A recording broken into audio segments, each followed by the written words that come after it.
Fl-aħħar sigħat Fiequ Ħames Persuni Oħra mill-koronavirus u feġġew 6 każijiet minn fost 2288 test.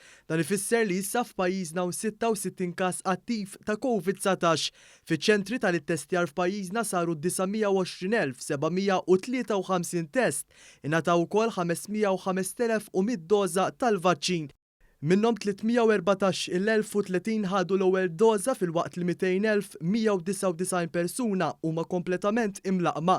Fl-aħħar 24 siegħa ma kinux irrappurtati mwiet brabta mal-COVID-19.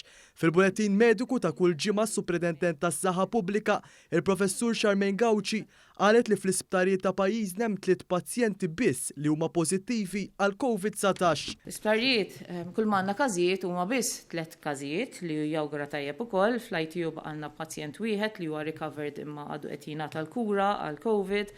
Għandna pazjent ieħor fl-Infectious Diseases Unit u ieħor f'ward oħra ta' Mater Dei attrezzata għal COVID. Fil-kumplament ma hemm l-ebda każijiet. Dwar is-sitwazzjoni tal-programm ta' vaċċinazzjoni ta' pajjiżna, l-Professur Gauci qalet li 96% tal-persuni li għandhom 60 sena jew aktar, 79% ta' dawk li għandhom bejn il-50 u 59 sena, 73% tal-persuni fl-età ta' 40 u 49 sena, 62% tal-etajiet ta' 30 u 39 u 41% ta' dawk fl-età ta' 16 u 29 sena ħadu l-ewwel doża tal-vaċċin.